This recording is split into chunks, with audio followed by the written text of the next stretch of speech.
In the summer of 64 CE, Rome burned. The fire began somewhere near the Circus Maximus, in the cramped wooden stalls where merchants sold oil and cloth to crowds who gathered for the games. No one knows exactly how it started. A knocked-over lamp, perhaps. A cooking fire left unattended. It doesn't matter. What matters is what happened next. The flames spread. They spread faster than anyone could have imagined, racing through the narrow streets, climbing the wooden walls of apartment buildings that rose 6 or 7 stories into the summer sky. For 6 days and 7 nights, the fire consumed everything in its path. It burned through the homes of the poor. It burned through the temples of the gods. It burned through markets and warehouses and granaries, through centuries of accumulated life. And when it finally exhausted itself, when the last embers cooled and the smoke began to clear, the people of Rome looked out over a city that had been fundamentally broken. Smoke did not vanish all at once. It lingered in the streets, in the ruins of collapsed buildings, in the lungs of those who had survived. The city did not return to life when the flames died. It hesitated. Sounds were muted. Movement slowed. Rome did not feel destroyed in that moment. It felt stunned, as if waiting to understand what had just happened. Now, I want you to understand something about this moment. The Great Fire of Rome was not simply a disaster, it was a revelation. Because what the fire exposed, what it laid bare for anyone willing to see, was how impossibly fragile this city had always been. Rome, at the time of the fire, was home to perhaps 1 million people. 1 million souls packed into a space barely adequate for a fraction of that number. This density was not an abstraction, it was pressure. Pressure on walls, on streets, on water supplies, on latrines, on food stores, on patients.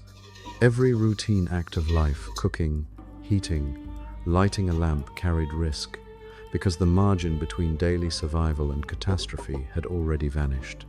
The wealthy lived in their sprawling villas on the hills, surrounded by gardens and open air, but the vast majority of Romans lived in conditions we would struggle to imagine today. They lived in insulae, massive apartment blocks built from wood and cheap brick, stacked floor upon floor, separated by streets so narrow that neighbors on opposite sides could reach across and touch hands. These buildings were death traps, everyone knew it.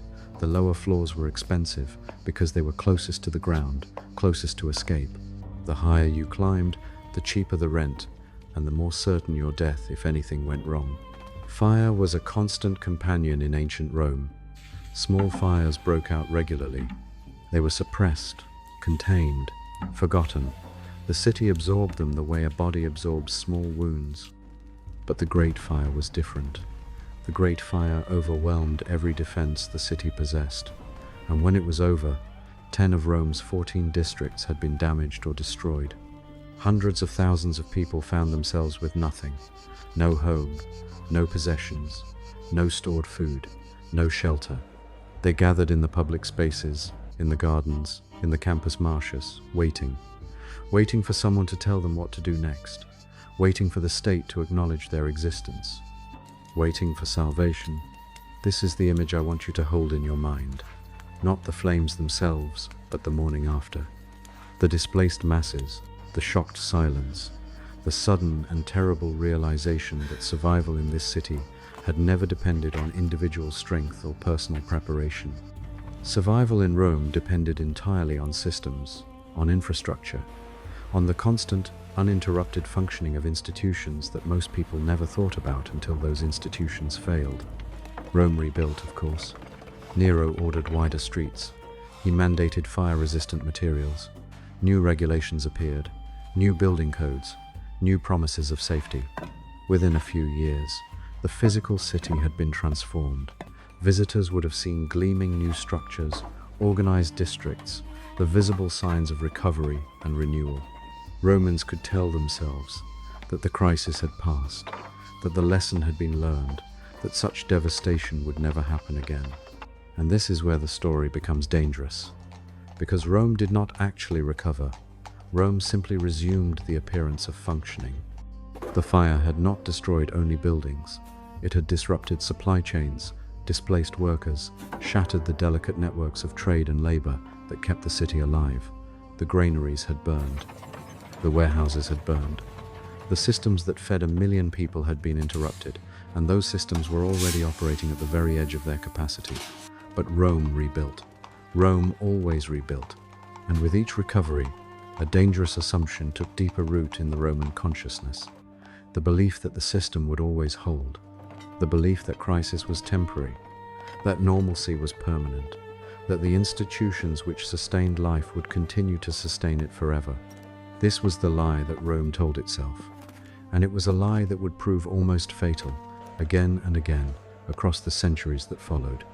Let me tell you about bread. In ancient Rome, bread was not simply food. Bread was survival. Bread was political stability. Bread was the only thing standing between order and chaos. By the height of the empire, Rome had developed the most sophisticated food distribution system the ancient world had ever seen. It was called the Annona, and its purpose was straightforward: to ensure that the people of Rome never went hungry. Every year, massive grain shipments departed from Egypt, from North Africa, from Sicily, bound for the port of Ostia. The scale of this operation was staggering. Egypt alone sent enough grain to feed the city for 4 months out of every year. These shipments were not optional. They were not supplemental. They were the only thing keeping Rome alive.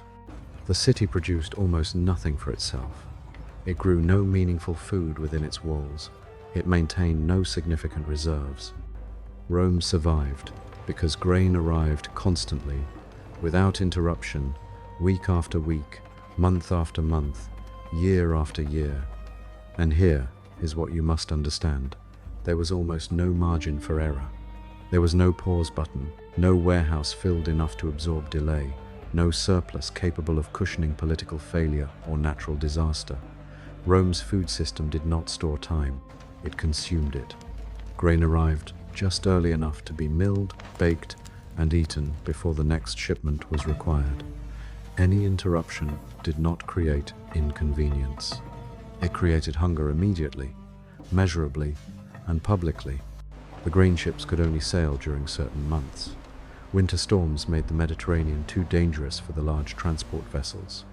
So Rome's survival depended on the summer sailing season, on favorable winds, on calm seas, on the absence of pirates, on political stability in the provinces, on the cooperation of local officials, on the availability of dock workers at Ostia, on the functioning of mills throughout the city, on the operation of bakeries in every district, on the distribution of bread through the streets, on the willingness of citizens to wait in orderly lines rather than riot in the forums. Every single link in this chain had to hold, every single day, every single week, without exception. When it worked, and it usually worked, the Annona was a miracle of ancient logistics. Hundreds of thousands of Roman citizens received free or subsidized bread. The state had taken on the obligation of feeding its people, and for the most part, it fulfilled that obligation. Romans woke each morning confident that bread would be available. They planned their lives around that certainty. They built families, raised children, aged into dependence, all trusting that the system would continue. But the system was not strong. The system was not resilient. The system was a constant act of balance, a perpetual motion machine that could never be allowed to stop. And when political instability struck, when emperors fell, when civil wars erupted, when rival claimants fought for the throne, the grain supply became a weapon. Whoever controlled Egypt controlled Rome's survival. This was understood by everyone who sought power. In 69 CE, during the chaotic year of the 4 emperors, the grain shipments were delayed. The price of bread spiked. Panic spread through the streets, and the people of Rome learned once again how quickly abundance could become scarcity. This was not a lesson they remembered for long, because that is the nature of systemic dependence. When the system functions, you forget you depend on it. You forget that the bread in your hand represents 1,000 fragile connections stretching across an empire. You forget that you are utterly, completely, helplessly unable to survive without institutions you cannot see and processes you do not understand. The wealthy could insulate themselves, at least partially. They had stores of food, country estates, the resources to flee if necessary. But the ordinary Roman, the worker, the freedman, The mother with children, the elderly, dependent on the dole, had nothing to fall back on. They stood in bread lines each morning because they had no alternative.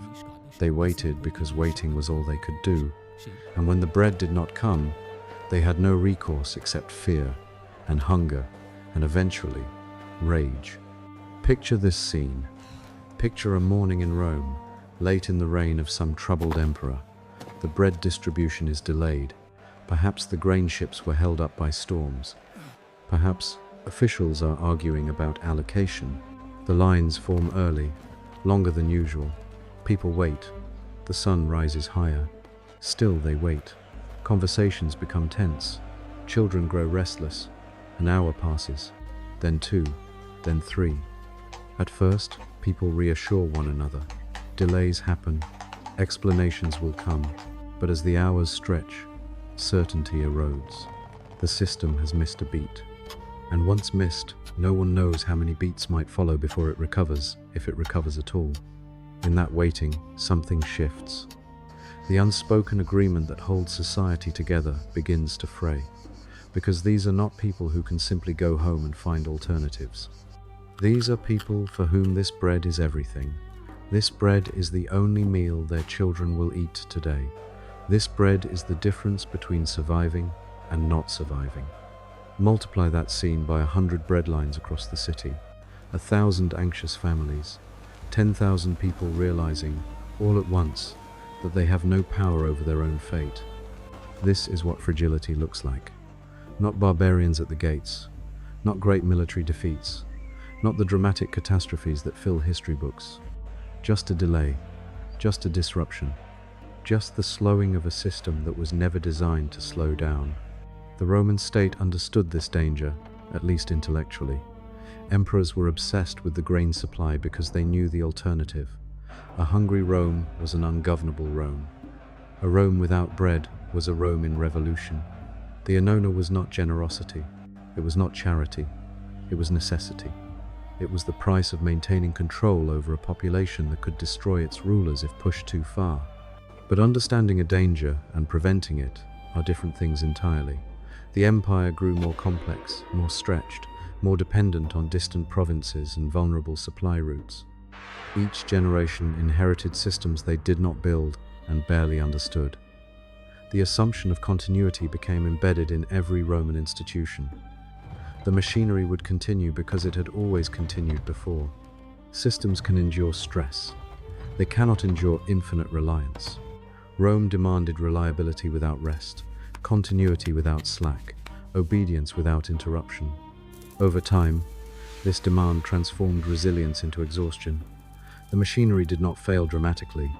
It thinned, it slowed, and eventually, it could no longer respond when response was required. Until, eventually, it did not. I want to return to that image of the morning after the fire. The displaced masses huddled in public gardens, waiting for rescue. Because this was always the truth of Roman life, whether the city was burning or not. The people of Rome were never truly independent. They were never self-sufficient. They survived because systems functioned, because ships sailed on schedule, because officials distributed bread, because the machinery of empire continued its endless motion. When those systems worked, Rome flourished. When those systems faltered, even briefly, millions of lives hung in the balance. And the ordinary Roman, the one without wealth, without connections, without a country estate to escape to, could do nothing but wait. Wait for the bread line to open. Wait for the grain ships to arrive. Wait for someone with power to solve problems they could not even fully perceive. They were not weak because they lacked courage or character. They were simply embedded in a system so vast, so complex, so interconnected, that individual strength had become almost meaningless. Their survival was not in their own hands. It never had been. Rome did not fall to its enemies. Not really. Rome exhausted the systems that had sustained it. Rome stretched its logistics beyond what those logistics could bear. Rome assumed that the machinery would always function because it had always functioned before. And one day, the grain ships stopped coming regularly. The bread lines grew longer. The waiting never ended. Rome was always one breakdown away from disaster, not because its people were weak, not because its emperors were foolish, but because a city of 1 million souls, utterly dependent on systems that could fail without warning, is never as safe as it appears. The fire revealed this truth for a moment. Then Rome rebuilt, and forgot, and trusted the system again. Until the next time.